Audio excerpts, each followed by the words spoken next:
back everyone to the final game. You say it so it's like, oh, it's the final game. Yeah, you know, it's been an amazing day. It's been an amazing We all want week. more. We all want more. I'm not satisfied, but I don't know why we're going to get more games. I mean, we are going to get more games. Not today. But not It's today. one more. It's just one more. And it's a banger of a game. And I've been saying that all night because, honestly, all games have been competitive. All games have been amazing.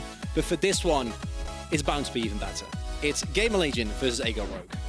And we're talking so much about all the major regions. I think they're trying, all of them, to establish some sort of dominance in the major region sort of group, because we have the DAC region coming in, we have the Ultra Liga, the SLO, and the LFL, and they're all butting heads because all the first seeds look so good. Now here, of course, it is the third seed from Germany and the second one from the Ultra Liga coming in, and honestly, this is a game for second place. They're in the same group as Movistar. Movistar looked extremely strong. You really want this win. You really want this win because you get that much closer to reaching Movistar. And especially for a Go Rogue that weren't able to close versus Movistar, they want that win, man. They really need it. And I gotta say, between these two teams, we've also seen some off-meta stuff. And before I see you, Scott, on a ban. Because last time, she just first picked it, blind picked it for Zanzarah. No one does that. No one plays PJ Shen either, so that's been banned. And you liked it though. You were talking to me, and I'm like, love it. Really? Yeah. Blue side first pick Szygenda with everything on the table? It's, you know, it's confident. What can I say? I like it. It's weird. It's wacky. It's wonderful. Does it always work? It did, Dan. Very true. Doesn't always. No. But when it does, it's amazing, and I'll take that. That's good enough for me. As we see the first pick, Hecarim, getting locked in here. And this is something that I know you personally have been kind of mulling whether or not the Hecarim has been working as well as we've seen in some of the other major leagues. Here's the deal. When he gets what he wants, which is farm and items, he's an absolute menace. He will 100 to 0 you in no time. He has the multi Fia also with his ultimate. He's like a big nuisance for your backline. Yeah. You don't want him there. But what I've seen in EU Master so far, apart from one performance on Tinks and Dan, is that a lot of teams that first pick it allow the opponents to sort of enter that jungle, get timers, steal camps, and that sort of slows down the Hecarim, and a lot of the teams were not able to come back from that. Now for ADC Rogue, we see the Sett pickup coming through immediately, and then also the Akali, which has been more and more coming back in priority after the buffs it received in 10.16. And Czekolad obviously going to be very happy with that. And I love this pick because it's such a GamerLegion pick, but also something that has been receiving little buffs over the last couple of months, and it's the Ziggs. This is such a Hjarnan pick. Yep. This was in the previous EU Masters, banned against him all the time. It would be the Heimerdinger and the Ziggs 100% banned against him. But like, you don't have any more bans against him. You banned the Ziggs and you banned the Heimerdinger, sorry, the Jinx and the Heimerdinger. You gotta get the Lucian somewhere in there, man. Like, you can't allow Nite to get that. Oh boy. This is going to be a bamboozle for the backline of a Go Rogue. That's a lot of AoE trouble, and I see a Galio. Are they baiting? Are they baiting because they have to. They have to. It's been high priority, of course, to Valk, something the GamerLegion can pick up. You can flex a little bit as well, and I love the pick of the Ezreal here because if I see a Hecarim and a Galio, I know that if I pick a stationary AD carry, I'm not going to have a good time. You know what the composition of a Go Rogue reminds me of? When there's like cartoons and there's a big brawl and suddenly you see this big smoke and everyone is like trying to run as fast as possible. This is going to be a Go Rogue. Yep. The second they see the Hecarim, Galio, Ziggs combo coming their way, Arcane Shift out, the Akali is going to be ulting away, getting into her strong. It's like everyone's going to be trying to find a position to hide, basically. Can they or not? That is remains to be seen as we get further into this draft. We see the Renekton taken away. Of course, a pick that has been at the forefront, has been incredibly strong. We saw Aggressivo had a stellar performance on it earlier. And the Ezreal ban here, or the Yuumi ban rather, makes a lot of sense because of the Ezreal. Yeah, and because a Go Rogue do have the counter pick, I'm expecting Szygenda to get it for themselves.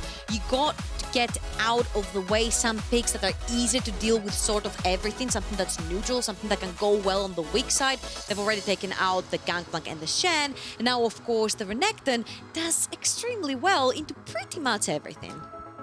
AGO Rogue have had an incredible performance last EU Masters, of course. They got to semis. There was the dream of a Polish finals, which in the end wasn't quite met. But this is a team. I mean, you're not getting as mad when you're losing to the champions, right? It's not as bad, Yeah. right? Which is, losing to LDLC is something that I'm very acquainted with because we somehow always seem to end up with them in groups or in play-ins. But AGO Rogue is a team that, to me, has a couple of players that just stand out. Because you look at someone like Woolite that has a wealth of experience. And I'm personally a Ezreal. big fan of Zanzarah, but I know that Szygenda as a top laner is something you gotta watch out for.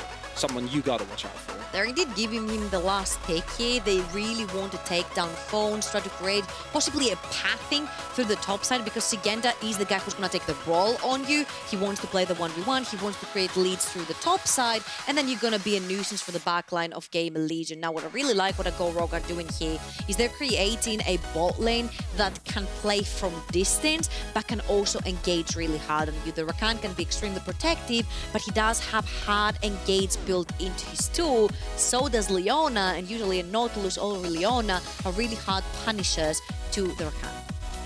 And this is looking like a classic GamerLegion comp, because if you're not familiar It's with all the about the team, backline. but it's also, they are Oh boy. never afraid, as we see Phones' Sion come in, and I know Szygenda is going to have something big to counter pickers, but GamerLegion is never afraid to shy away from the traditional, we need an AD carry, and I think Ziggs in particular is a pick that's excellent because of the speed with which he demolishes turrets. Honestly, to be fair, with AGO Rogue going with a Skarner pick and then not getting punished by having 3 priority lanes was something that, like, it cannot happen, and GamerLegion can bring the fire, and they have brought the fire, because every single champion that you see from the side of GamerLegion will be jumping on you. And because the Ziggs cannot jump on you, he'll be throwing his bomb your way. So every single one of them is going in. But as you can see, AGO Rogue have found a draft where it can dissuade the really hard engage. There's a Mordekaiser ultimate the moment you dive too far deep without... Hecarim's coming in, Yeah. he's out. He's out, he's gone.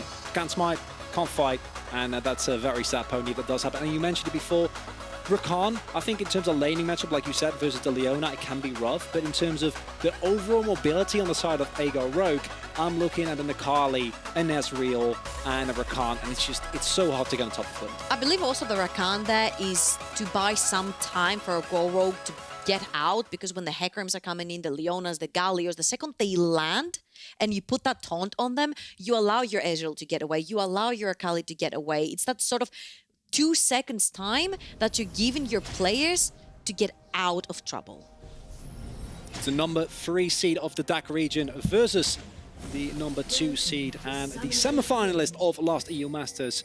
It is GamerLegion taking on AGO Rogue. They're fighting for the 2nd spot in this group, and with Movistar Riders looking like they currently do, you do not want to be in 3rd place, because it is going to make your 2nd week a whole lot more daunting as we see a preemptive level 1 stacker from GamerLegion. Yeah, and as you can see for Zanzarah, he placed his ward over at his raids, he went back, now he's taking the sweeper to try and make sure that he's never spotted from the Hecarim, and he can also clear vision. Could we potentially see, though, a level 1? This is extremely tough when you're going to face check into a Galio, like a potentially level 1 taunt into you. And this has been the way that a lot of the teams have been dealing with Hecarim, right? The level 1 late invades, taking his red buff, keeping track of the camps, and then invading back in. There's also no vision, so they don't know necessarily on which side the Hecarim is going to start, which is going to give Rabble some much-needed safety in the early game, as we see in early game already coming out. Nite making great use of that Aftershock. And we talked about Rogue. We talked about what they want to do. They want to try and fight on their terms. They want to try to disengage and then re-engage, because those possibilities are there as well with the Sett, with the Akali who can dash in, and of course with the Rakan. But what do GamerLegion want to do, and who are they looking for to be their big carry? Because I look at this composition and I see it's very much a team effort. It's team effort, but you also have a Hecarim that scales really well into the late game. Hjarnan here has to run for the heals. Already so much action coming through here as Woolite goes in incredibly deep. Visdom and Hjarnan really getting tested, but it is in the end a 1-for-1 trade in terms of summoners. And you're looking at the Ziggs again and the Hecarim. These are going to be your 2 primary carries. The Hecarim towards that AD build, Hjarnan obviously on the Ziggs towards that AP damage. But GamerLegion have something that is very precious to them, and that is lane priority. In the mid lane, the Galio obviously will be able to push away the Akali, as will the Ziggs and Leona lane versus the Ezreal and Rakan, which gives Rabble so much freedom in his own jungle to not get invaded, to not get his hams taken away from him. And that puts pressure on Zanzarah, because he's on the Sett, something that will always get outpaced, outfarmed by the Hecarim. Where does Zanzarah look to make the plays in the early game? You can do it in the mid lane. You see Czekolad is not having a problem dealing with Nite. And also you do have an avenue through the bot lane, because Rakan, even though he's squishy, he can make an engage happen for you. And Sett is also a really big playmaker. When he's coming into your lane, he can also be the one creating the engages for you. Because damage, that is more than enough as we see the taunt come through. Czekolad not actually going to get taunted, and Rabble is going to quickly take care of the wave and then take up. Needs to be careful though. I don't think you can want to be found by Sett here, but he will be spotted on the wards, and Rabble probably going to say, well, gonna leave it at that. Not really going to try and go contest a Sett at level 3, because that is not a good time, especially with Nite also having to back. And, you know, of course I have a sweet spot for Rabble, because he's Dutch. Yeah, but and he's also really Zanzarah is at such a great position, because he knows that Rabble is at the bot side. He's going to run all the way to the other side of the river, get both the Scuttle Crabs, more experience, more gold to him. This is how you're going to have to try and stay above the curve versus the Hecarim, trying to make more proactive plays on the map. A cancel TP there. Czekolad is going to be forced to stay for just a little longer. And as you say, taking the Scuttle is a great way to show you dominance. Taking two! Taking two. It's even better. It's even better, yeah. Why would you take only one spell? Just take two. Just have prio and just take him. It's what the doctor has prescribed, not one but two. It's what Zanzarah did, and it's been working out okay for him thus far. As a whole, do you feel like there's more pressure on GamerLegion to get something going here in the early game? Or is it AGO Rogue who have the onus on them to really try and find these openings? It's actually GamerLegion chilling right now. They have a farming jungler, they have pushing lanes, they have the Ziggs that scales to the lake, and Rabble! They're not chilling. Szygenda forced to flash as he will get knocked away by that auto attack from Rabble, who makes great use of that. Did use his Ghost there, and it's going to be a summoner trade for jungler and top. Seeing the Hecarim on the map, even if he's on the other side of the map of where he wants to gank, I need to stop talking 10 seconds before he makes the gank happen. Because I was in the middle of my pony and I'm like, who's that? In the far distance, right, you see the pony and like, oh, I still have enough. There's and then no he's like, way. all of a sudden, he's like right next to you. Oh no. And that is something that I'm sure Szygenda also felt, because he got taken down, almost got taken down there, had to force use his flash radar. And AGO Rogue is going to just create a little bit of vision here. They do need to be respectful, because I'm pretty sure Nite is about to hit level 6, and that really opens up the plays. Hjarnan and Visdom, though, need to respect, and there comes the immediate flash, but regardless, the Facebreaker finds him. Not enough damage available, though, interestingly enough. But Woolite can't really get it going. On a pushing lane that has perma prio, the Ziggs has used the teleport and now the flash. They're going to have to respect the fact that Zanzarah could potentially be chilling around that bot lane. He has his flash up and available. They can make anything happen in that bot lane. Hjarnan needs to respect the lack of summoners. Trymbi does get engaged on there with the Xenoblade. It's a really nice CC chain as Rakan gets taken low. I think he can get out here, but still might force a back, and the ease with which you take priority for Ziggs might open up the Drake here for GamerLegion, which is a great start for the number 3 seed. Rabble now going on top of Zanzarah. This is a risky play. They have faith in a CC chain, but there comes Czekolad. He's not having any of it. Rabble may be overstepping. The magic shield from Nite. Heroic entrance is enough. And Visdom just flashes forward, not afraid of anything. In the end, they are going to go for it, but I do feel like this might be a little bit overzealous, as here comes the Sion. The tank has arrived. Phones is not able to find Czekolad, but they get the trade. That was about a bajillion summoners within a minute and a half. Everyone and their moms has flashed into this game, and they're pulling the teleports. Oh, we're brawling all right as the Facebreaker comes through. Zanzarah trying to get a beautiful knock-up follow-up there from Trymbi, and it is Rogue who's finding the big place here early as Hjarnan goes down as well. Phones is still in the middle of the place where he most definitely does not want to be. He's able to flash over, but in the end, it's a 3-for-0 trade, and a dragon going to AGO Rogue. GamerLegion, all they had to do was chill. We talked about how with the lack of summoners, you need to respect. You're extremely immobile onto the Ziggs. If you get caught, you're going to get punished. You see how Hjarnan, Rabble, and Visdom, they're like, oh, shoot, we don't necessarily want to tank this dragon, but we want it because there's going to be a lot of pressure coming in from Rogue. Then the Mordekaiser comes in as Zanzarah and Trymbi. Beautiful wombo combo to lock everyone down forever. And Woolite, all he had to do was just put his auto attacks down. That was great stuff from Rogue. And Woolite is a player with so much experience, has been active within the League of Legends. He's at the highest level as well, and he just picked up a 2-0 kill lead. Now, in terms of gold, it's already looking a little bit dire for GamerLegion, but it's still surmountable. But if AGO Rogue can snowball this game from this point on forward, it's going to be so hard for them to try and get that crucial win, because let me tell you, as we said before, this is the fight for that second place. You do not want to drop this game. The thing with Ezreal is that he spikes really quickly on 2 items. If you give him kills, he spikes even faster on these 2 items. Yep. And he's already back 8 minutes in, almost with the mana moon completed. He also has a cult to cast him later on. And we're looking at that 2-item spike on the Ezreal, but he's so close to the itemization that the Akali needs to reach, which is the Gunblade. And once this is complete, you will see a Rogue that will just fly at you and try to take the fight. Visdom not quite level 6 yet, doesn't have the Zenblade available, just goes in, gets a nice slap on Trymbi, but Trymbi does not carry doors. Damage from Leona, not quite as scary as... Again, they're pushing with no summoners.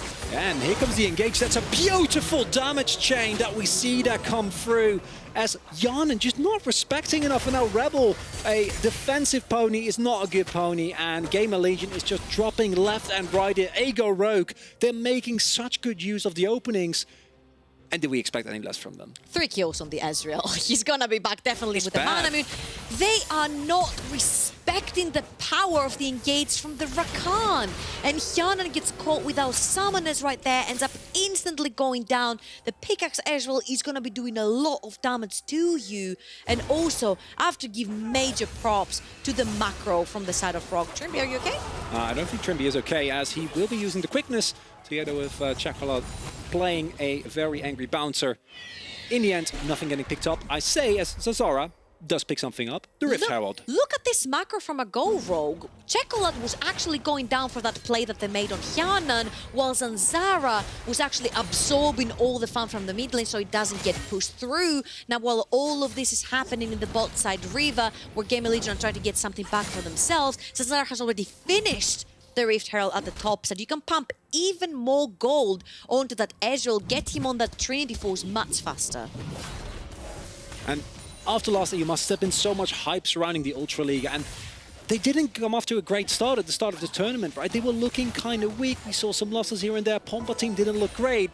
And now we're starting to see them bounce back. AGO Rogue is making a very, very strong statement here as to why the Ultra League is considered such a threat, because the early leads that they're able to generate here are going to be such a nuisance to deal with. You mentioned before, this is not just any Ezreal that is getting ahead here. This is Woolite Ezreal. And while all of this is happening, earlier we talked about Szygenda.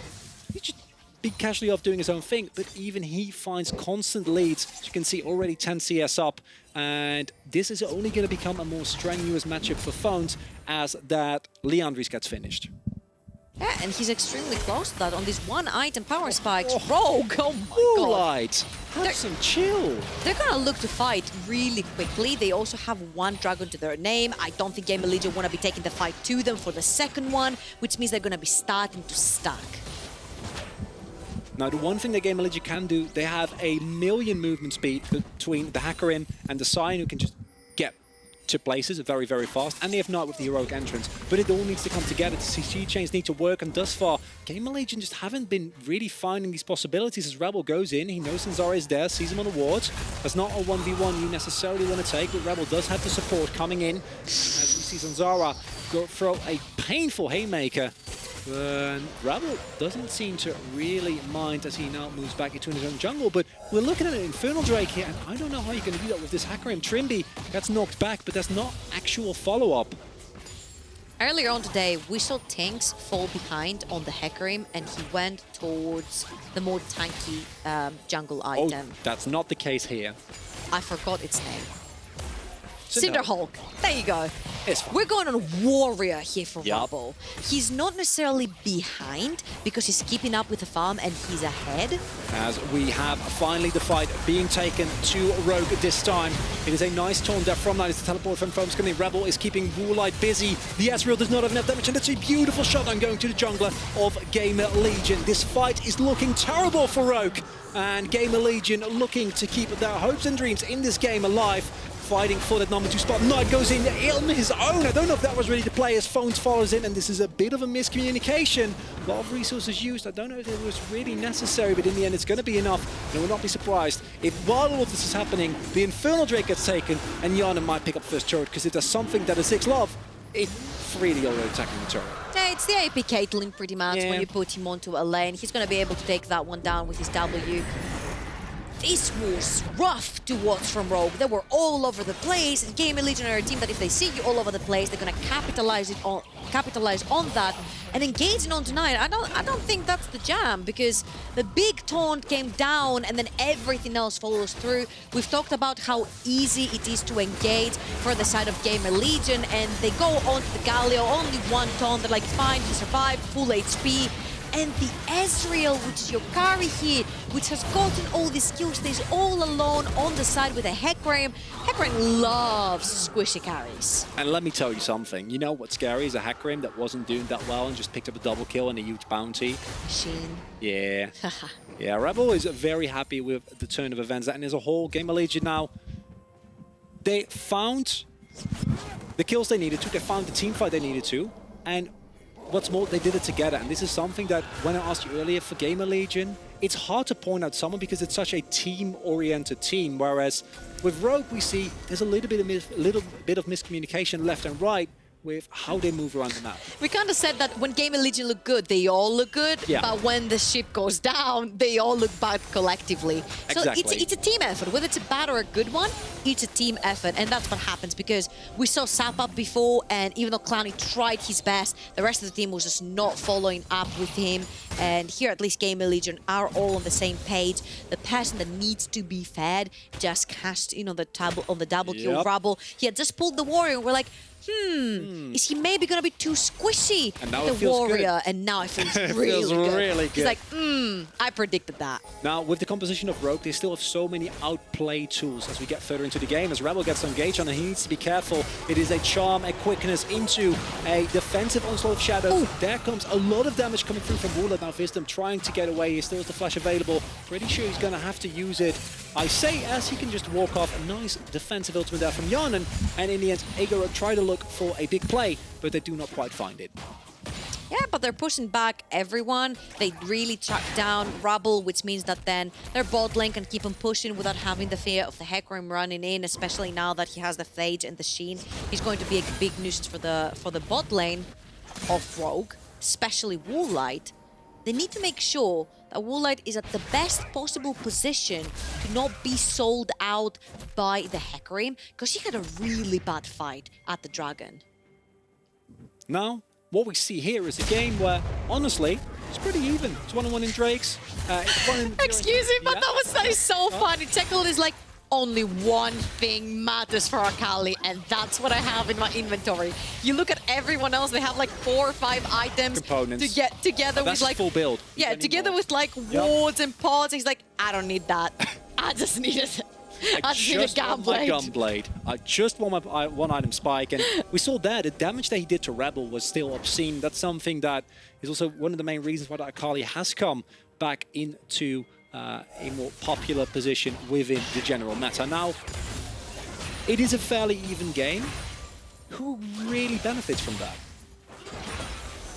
it just depends on the engage that's going to happen, because GamerLegion are the ones that are forced to make an engage, to make a pick, so everyone can follow up the Sion, the Leona, the Ziggs. And you haven't even finished, so that is a big pick. Woolite immediately forced to cleanse, and him and Trymbi trying to get away, but Rabble gets on top of them. Onslaught of Shadows finishes that off, and Rabble on this Hecarim is showing why it might be such a popular pick. Nite is sacrificed for the effort, but in the end, I'm pretty sure GamerLegion is going to take that one any time of the day. I don't think Zanzarah can really contest here, as they are at a heavy disadvantage in terms of manpower. Although Szygenda can go for a tempo play here. Not sure if that's what they want to do, especially with perfect execution used, as Hjarnan chills, picks up yet another turret. Hjarnan in general is a player that will play more PvE than he will PvP, but on the champions he likes to play PvE is so extremely annoying. The Heimerdinger honestly pushing the life out of a lane, same as the Ziggs, but while the play was happening from the Hecarim, Czekolad and Zanzarah were actually being very proactive on the top side of the map, trying to punish Nite, try to get some more kills onto that Akali. At this point, we're looking at an Akali versus Hecarim, and Rabble has just finished that Trinity Force. Oh no. It's what we actually explained at the start, the big smoke and everyone running for the hills when the big pony comes in. It's just going to be absolute bros. And I haven't said that yet. Or the teleport comes in. So Szygenda gets taken low, has the ultimate available. It's going to go take Rabble into the death realm. I don't think it's going to end well for the Mordekaiser. He flashes away. Meanwhile, another fight is happening. Rabble now in a bit of an awkward spot. Facebreaker from Zanzarah is strong enough to fight the shutdown, but the damage is still here. We need to see Hjarnan join the fight though, because there's not that much damage available. It's merely tankiness as the flash taunt does come through. Only Zanzarah is found. Another re-engage comes through from AGO Rogue. The Facebreaker comes in. Nite can't quite find the Justice Punch. And in the end, it's a whole lot of action, but very little actual payoff, as now it's AGO Rogue who goes in deep. Nite goes for a preemptive taunt. It's not enough. Visdom and foes get knocked off. Another Facebreaker from Zanzarah. Visdom stays alive for a little bit longer, and in the end, he will walk away.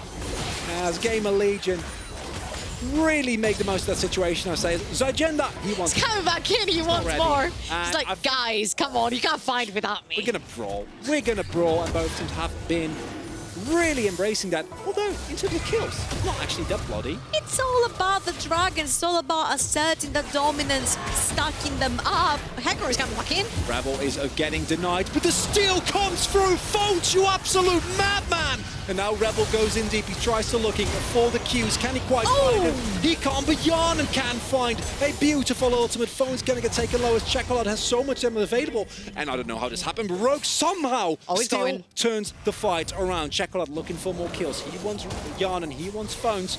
I don't know if he's quite going to get them because the CC comes in and now Visdom is here as well. This has been a, I think at this point, 2 minutes continuous fight. Come on, I thought he was going to go. Guys, please. Give us a moment. Let's count down for a minute. There's no other objectives on the map to take. Not even Baron has spawned yet. And we're taking the fight from the Dragon. There was no smite available for Zanzarah. He tries to actually execute it.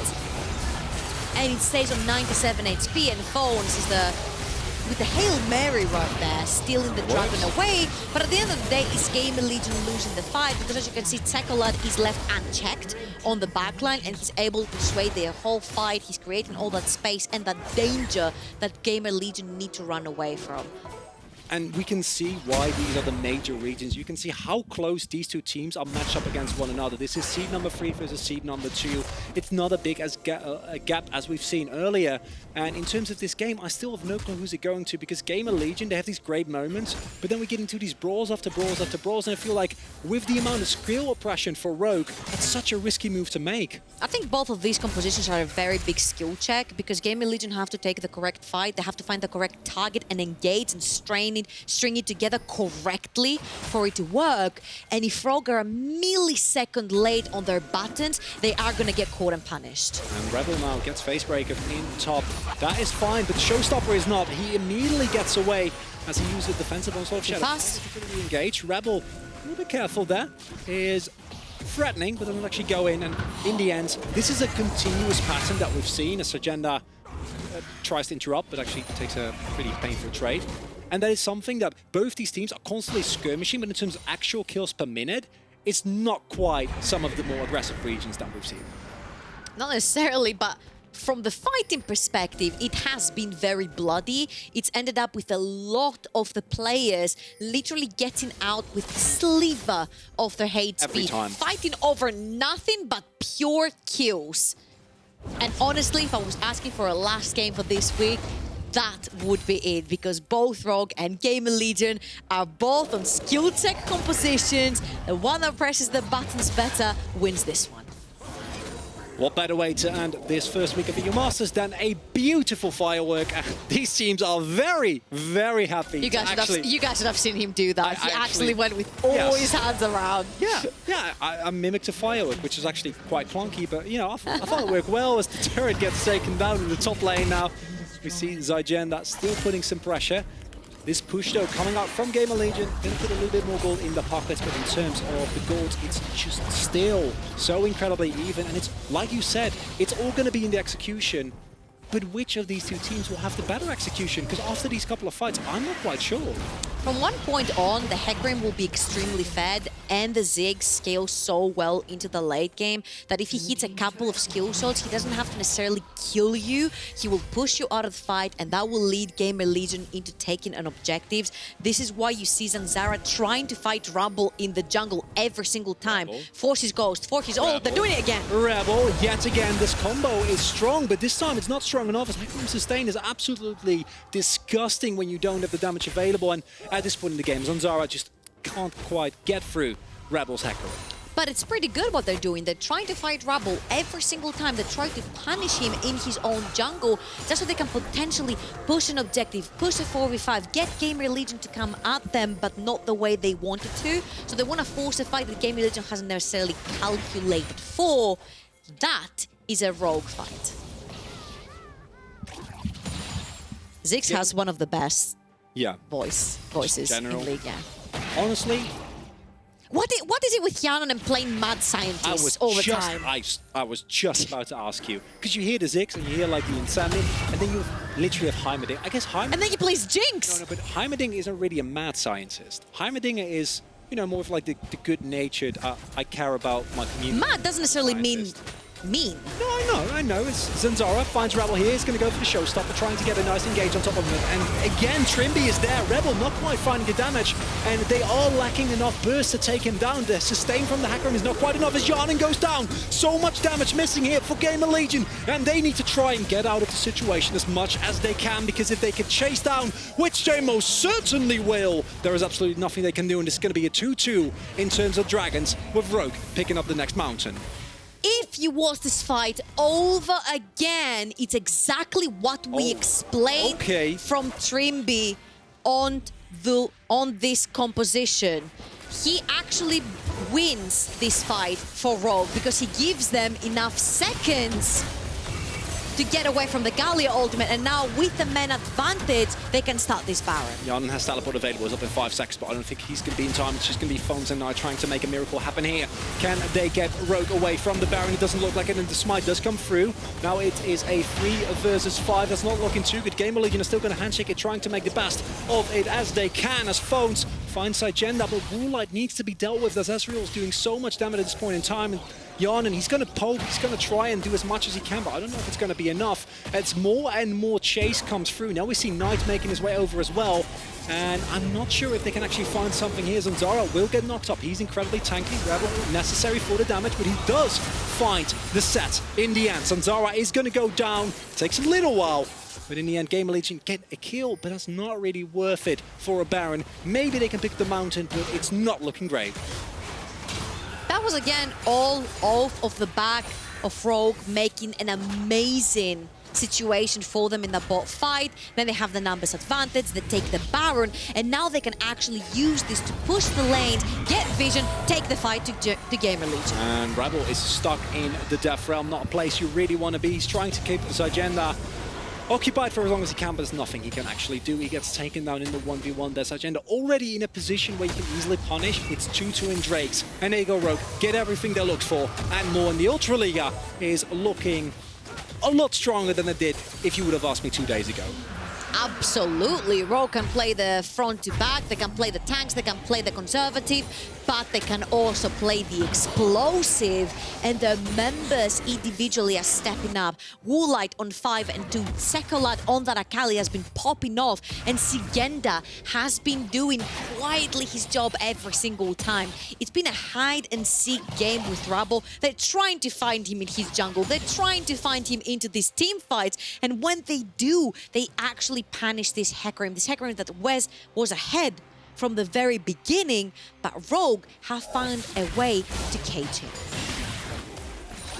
Rogue really looking like they can show that they're the second seed here. GamerLegion, it's not quite over yet. Their one-ball combo, the AoE teamfight damage is still amazing, and if they find a good opportunity, they can go for a bit of trouble. I look and I see a Nite, or I see a Akali, I see a Rakan, I see an Ezreal. How do you actually find that backline access here as GamerLegion? Well, you do have the chance with the Hecarim. You just have to start the fight before Mordekaiser gets there, and he puts you into the ultimate. So you need to get that AoE ultimate on the backline. You need to get your E on the backline. Exactly. The Galio falls in, the ultimate from Ziggs, the Leona, everyone just piles onto someone. Zanzarah keeps running at the enemy team. It keeps working. Not a lot they can do in Although, that doesn't work. You're pretty screwed if you're GamerLegion. Yeah. Which is not good if you're a back The kiting potential are insane from the side of Rogue. Yeah, the mobility is something that, like you said, I feel for GamerLegion, it's all or nothing. Either you blow them up, or in a really late game situation, you can just keep Hjarnan alive, and then he can do enough damage. But right now, it's not looking great as the Baron is getting a lot of work done here. Wave will be cleared, and Baron buff now finally gone. In the end, it's still manageable for GamerLegion. Yes, there is a goal disadvantage, but in the end, the Baron hasn't broken the game yet. It's extremely hard because you have a lot of wave clear together with the Galio, the Sion, and the Ziggs is going to be a massive problem. I feel like for Rogue to close out this game, it's going to have to take a massive team fight where they actually find the man on your screen right now. Hjarnan might be on a 1 and 3, but he's been farming like a madman. He's almost on his death cap. He should be extremely close right now. And again, he doesn't necessarily have to kill someone, but if you poke them out of the fight, this is where GamerLegion get their chance for that big engage.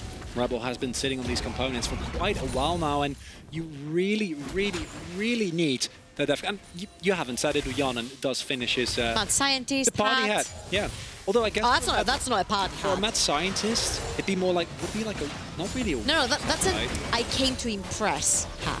Oh. It's like a top hat. Like a really nice one with like an evil pink twirl. Kind of like the horse races they do over in the UK with like the really big impressive hats. Is that really a thing? I think so. I mean, normally we would have someone from the UK to ask, but it's mentioned before. Neither of us are from the UK, so it makes it a little bit hard. I've lived there a little bit, but never went to one of these fancy hat places. No, me neither. Now, GamerLegion, they need a decisive fight. If there's seed number 3 that did make it through play-ins, that has been able to, time and time again, make it to EUM, but then once it actually comes to setting that next step, they've been falling short so far, whereas Rogue has kind of been the opposite. Last EUM, they were a revelation. They were incredibly strong. They were able to surprise, I think, friend and foe by not only making it out of the group, but making it to semis and keeping the dream of that All-Ultra League final alive. Now, they're fighting for the second spot here in this game, and it's looking good for Rogue, but I think they know as well as we do, this battle is not quite over yet. It absolutely is, and you will see Rabble, he's running like a maniac in his jungle, taking camp after camp after camp. He wants to get the death stance as fast as possible. There we go. He just completed it.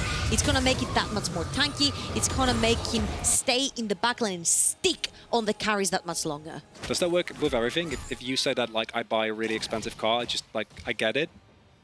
Because you've called items out before. He sees it, he wants it, he buys it. He buys it, yeah. Unfortunately, that is not the case for me.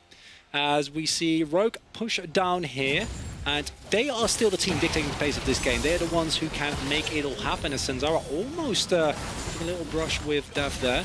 It's knocked back, but the Xenoblade not quite connecting. You know what I've been missing the whole game? I'm like, we've talked about Nite, Rabble, Hjarnan, Visdom. Wait. As here, go on top of Rabble, but he has the death dance. But he doesn't really care. Continue. I've not seen phones on a flank ultimate yet. And now maybe we will see it here. All massive ultimates are gone for GamerLegion. Yeah, and that is going to make it a lot harder for you to actually get a fight on as Czekolad goes deep on Hjarnan, and that's the man that can absolutely not die. Can he stay alive? The face breaker, the damage. He goes down, and Czekolad picks up an absolutely massive kill, although immediately gets killed in return by Rebels trying to keep this dream alive. There's so much tankiness on the side of GamerLegion. Their extended skirmishes are really strong. Rebel has to use the onslaught of shadows defensively, but it's not enough. He goes down regardless. And Rogue are looking dominant here. They are looking to take that second spot of this group, although not quite yet, as in the end, it's still not decisive enough to actually find the win, but they might find the inhibitor. Remember, GamerLegion have to string their battles together perfectly.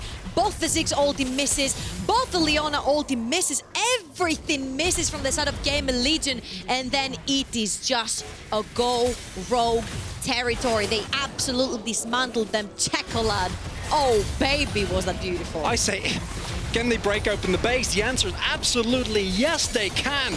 It just takes one good team fight for Rogue to see the opening. It's close enough, it's decisive enough, and in the end, it's gonna be Rogue who take this second place in this group. And it's the Ultraliga that yet again are looking amazing here. It took them a little bit of time to warm up, but now that they've warmed up, what a beautiful game to watch. They had one condition in every fight they took to finish the game, and that was get Hjarnan. If we don't kill Hjarnan on that Ziggs, we can't push. His wave clear is impossible to deal with even when we have Baron. You know what Czekolad says? No problem, guys. I got you. Just kill Hjarnan. I got you. Just take him down, you know? That was a beautiful Akali performance by Czekolad. That was a...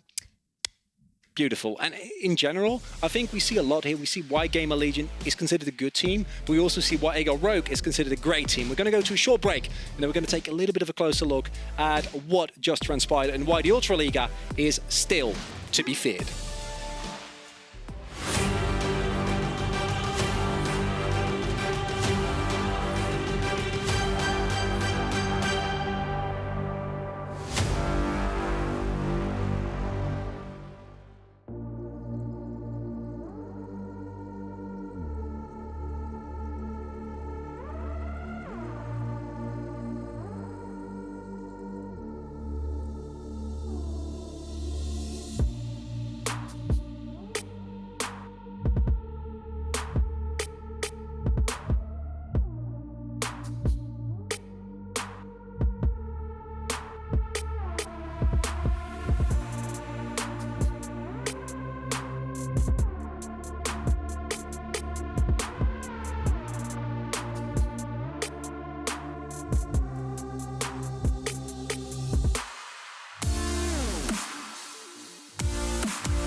Welcome back to the last day of the first week of European Masters. I'm Chronicler and I'm sad. This is trouble. I don't think you're sad. We had a great game. I'm really happy. We had 3 really good games. Yes, the games were amazing, but it's over, and that always breaks my heart a little bit. Yeah, very true. But it was really good. If we were to end the first week of groups with a game, it would have to be a 50-50 nail biter, not knowing who's going to win at the end. And there were pretty clear win conditions for both teams. You were waiting for the Hecarim and the Ziggs to sort of scale into the later stages of the game. You needed to press your buttons all together and string them at the perfect timing if you're GamerLegion. That requires a lot of synergy. They pulled it through in some fights, but overall it was Rogue playing in their own territory every single time, trying to find that pony in the jungle. Zanzarah does not care about Hecarims. He invaded, he tried to take the fight to the Hecarim, and it was just very unfortunate for him because even though he got fed so early into the game, there wasn't much you can do against the Mordekaiser that cages you in. And when GamerLegion did look good, it was because they were starting fights on their terms when they were the ones setting the pace. But Rogue also didn't really give them a lot of opportunities. You can see here as well, Czekolad's damage on top of Hjarnan is just absurd. And then once that Ziggs goes down, it doesn't matter that Czekolad then gets taken down in the all-out AoE brawl because the most important target is already dead. It's kind of like the solo queue where you're playing the assassin / mid lane and you're like, well, can you just kill the ADC for us and we can take care of the rest of the fight? Czekolad was like, I've got you guys, don't worry. I'll get Hjarnan, you end the game for me. And this means that we have the group here. Movistar Riders, of course, Frio, #1 seed for the SLO, delivering as expected. Rogue getting a nice second place with the win that they just took over GamerLegion. GamerLegion, it's still manageable, but gotta come stronger, back stronger in week 2, whereas Sub Up, it was a good performance, but unfortunately it wasn't enough. And the most dominant performances, as we can see here, they're not coming from the dark, they're not coming from the Ultra Liga, they're coming from the LFL yet again. And now Super Liga Orange is stepping up with Movistar, and I'm so glad to see it because I know we've disappointed a lot of fans saying, you know what, they're a bit lukewarm, but Movistar coming in hot. They really, really are. And I'm looking at Group D as well. I see freeway ties. You know, my heart always starts just beating a little bit faster. You know it's going to be to the last game. Yeah, I really hope so. I really hope that we don't get any team, although Mouse Sports, even with their one loss, have been looking incredible, where it's, you know, just over very quickly. And mind you, we will be taking a bit of a longer break. We will resume on September 9th. When... On my birthday. Oh. Yeah. Well, I'm going to... That's a great birthday present, actually. It really is. Yeah. It really is. And beautiful games as well. I see Movistar Riders versus Rogue. I see GamerLegion versus Movistar. Just this entire group, I think, is going to be fire because while Movistar look amazing, between GamerLegion and Rogue, I think there's a lot of contention possible. It was the most back and forth we've seen today specifically, and having the whole group into one day, it's going to be an absolute bloodbath. What was your favorite game we did today? The last one. Hands down, the last one, because it wasn't just that, yeah, we have, you know, a late game scaling composition, we're just going to wait. It was having to be proactive in a specific way. For GamerLegion, they had to get the right engage, they had to get the right target. For Rogue, it was up to Czekolad and the rest of the team pressing their buttons at the right time to get out of the engage and find the targets back in. It was absolutely beautiful to watch. Who's going to win a tournament? Because I asked this to Orsk, he said Mouse, and then they lost, so I like cursing people with this question. My dad said Will of Gaming is taking this one. But I'm gonna say Movistar because Hava is the assassin ADC of my heart. Right, because assassins at the moment, besides Akali, who of course is pretty popular, it's not really been an assassin meta. Caitlyn assassin is what is that? Yeah, just flash forward. Caitlyn, Jinx. What about you? Doesn't really matter. I got to go with Misfit Premier. I think GamerLegion is really close to my heart as well. I think it's just such a wacky team. You're going with the current favourites, LFL, returning champions. I mean... Legacies, etc., etc. Yes. I like to take safe bets. I've taken a lot of risk with predictions in my own region, and it has not worked at all. I didn't get a single prediction in my region. Let's not talk about that. Painful, but if we're both bad... You're trying to stall so it doesn't end? If we're both bad at predictions, it doesn't matter in the end. It was an absolute pleasure having you. We hope you had a great time, and we will make sure to see you September 9th, same channel, for more EU Masters.